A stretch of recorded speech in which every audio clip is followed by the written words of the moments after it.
बिस्मिल्लाहिर्रहमानिर्रहीम। अस्सलाम वालेकुम। मैं हूं असद और आप देख रहे हैं असद इलेक्ट्रिकल। तो ये मेरे हाथ में एक एमसीबी है। सबसे पहले तो हम इसके इंटरनल कंपोनेंट्स को देखेंगे कि इसमें क्या क्या लगा। तो इसके जो मेन कंपोनेंट्स हैं उनमें क्या क्या है। ये दो कॉन्टैक्ट्स हैं, यानी कि फ़ेज़ इन और आउट के लिए। अगर ऊपर से फ़ेज़ इन हो रहा है तो नीचे से आउट हो जाएगा, और अगर नीचे से इन हो रहा है तो ऊपर से आउट हो जाएगा। अच्छा, फिर ये एक कॉइल है।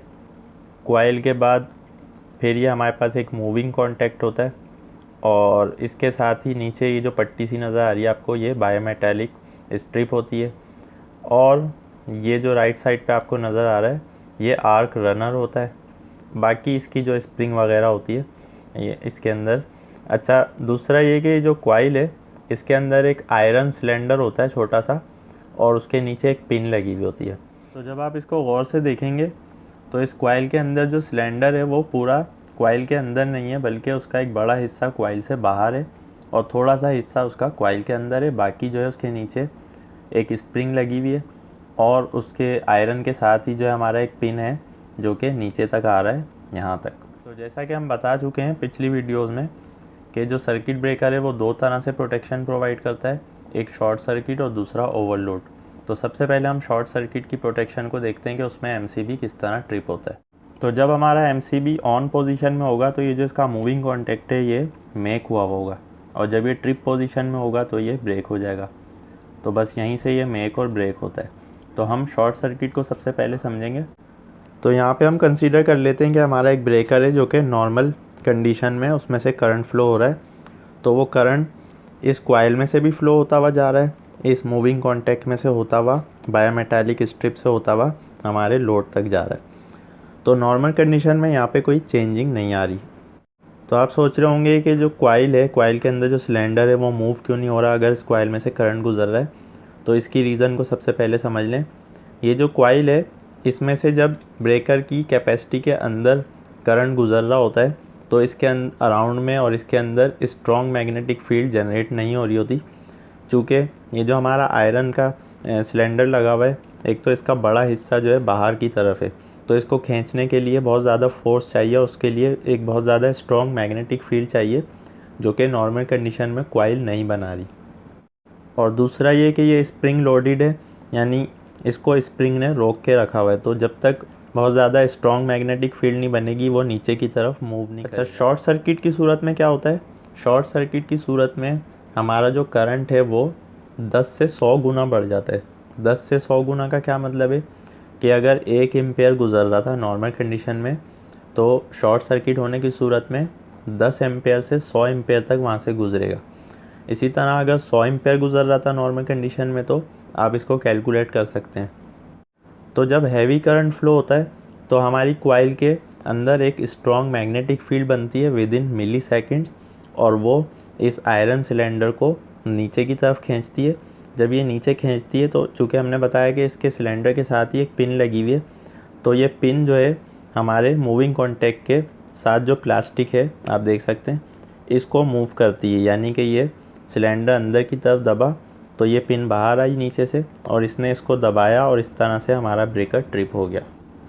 तो ये जो सारा प्रोसेस है ये मिली सेकेंड्स में हो रहा है। हमारा मूविंग कॉन्टैक्ट है ये भी स्प्रिंग लोडेड है, यानी कि ये जब ऑन पोजीशन में है तो स्प्रिंग से दबा हुआ, स्प्रिंग को इसने दबाया हुआ होता है, यानी इसको हल्की सी जो है वो मूवमेंट चाहिए होती है, तो ये फ़ौरन जो है स्प्रिंग इसको ऊपर की तरफ धक्का देता है, इस तरह से हमारा ब्रेकर जो है वो ट्रिप हो जाता है।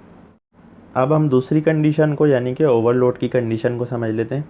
तो ओवरलोड की कंडीशन में करंट का जो फ़्लो है वो बढ़ जाता है 2 से 5 गुना, यानी कि अगर 1 एम्पेयर गुजर रहा था तो ओवरलोड होने की सूरत में 2 एम्पेयर, 3 एम्पेयर, 4 एम्पेयर, 5 एम्पेयर इस तरह से करंट फ़्लो होगा।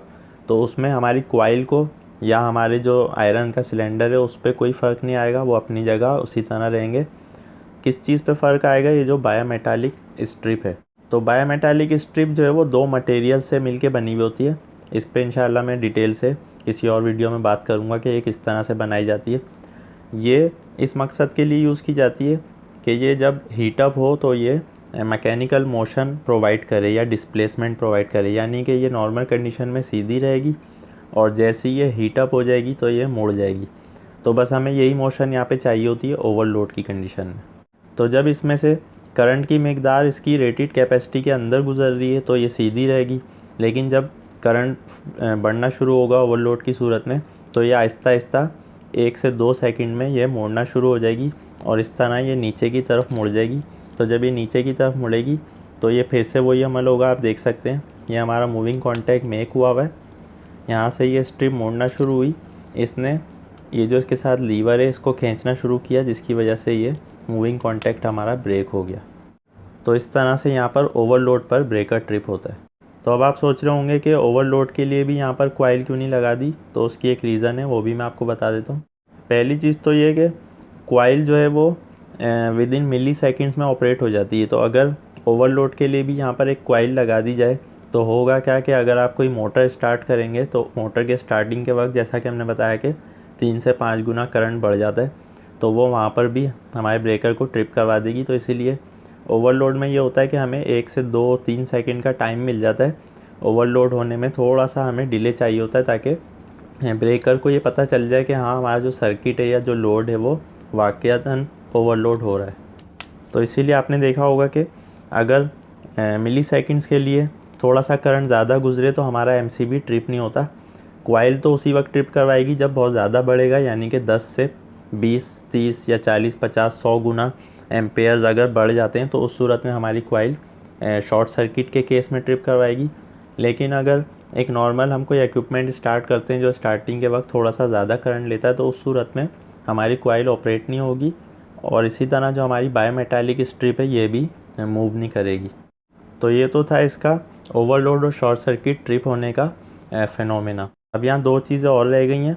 तो सबसे पहले इसको समझ लेते हैं, ये जो स्क्रू आपको नज़र आ रहा है ये बेसिकली एक एडजस्टिंग स्क्रू है जो कि बायोमेटालिक स्ट्रिप के लिए होता है।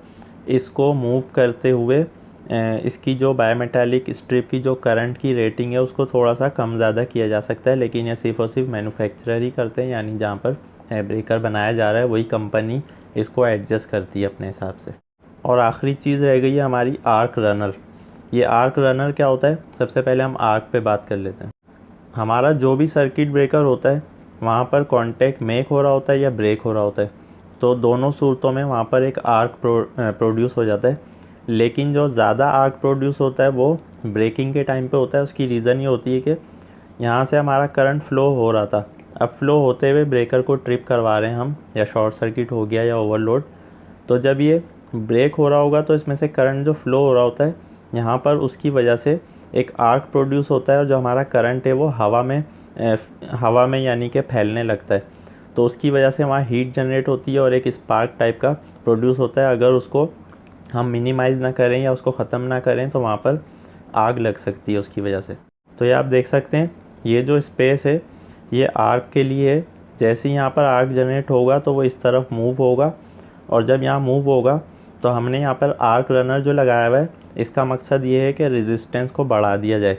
तो जब रेजिस्टेंस बढ़ जाती है तो क्या होता है, करंट का फ़्लो कम हो जाता है। तो जो आर्क में करंट फ़्लो हो रहा है वो मिनिमाइज़ करने के लिए हमने यहाँ बहुत सारी पट्टियाँ लगाई हुई हैं ताकि जो करंट है वो आर्क जो है वो डिवाइड हो जाए और डिवाइड होते होते ऊपर जाते जाते वो बिल्कुल मिनिमाइज़ हो जाए या ख़त्म हो जाए। यानी आर्क जो होता है वो हवा में करंट का फ़्लो समझ लें आप चिंगारी की सूरत में। तो बस जब वो यहाँ से निकलेगा और यहाँ पर उसको एक स्पेस मिलेगा तो ये इधर ही आएगा। जब इस तरफ आएगा तो यहाँ पर आर्क जो है हमारा डिवाइड हो जाएगा मुख्तलिफ ये जो स्ट्रिप्स लगी हुई हैं इसमें। तो जब वो डिवाइड हो जाएगा तो उसमें रेजिस्टेंस बढ़ जाएगी उसकी और उसका जो फ़्लो है वो कम हो जाएगा और फिर थोड़ी देर में वो मिनिमाइज़ हो जाएगा। तो बस ये आर्क को ख़त्म करने के लिए या डिवाइड करने के लिए यूज़ किया जाता है। तो बस हमारा जो एमसीबी है वो इस प्रिंसिपल पे काम करता है। अब आगे चल के हम इंशाल्लाह अगली वीडियोस में आरसीसीबी और एमसीसीबी वगैरह के ऊपर भी बात करेंगे। आज की वीडियो के हवाले से कोई भी आपका क्वेश्चन है आप कमेंट में पूछ सकते हैं। इंशाल्लाह नेक्स्ट वीडियो में नए टॉपिक के साथ आएंगे। जब तक के लिए इजाज़त दीजिए। अल्लाह हाफ़िज़।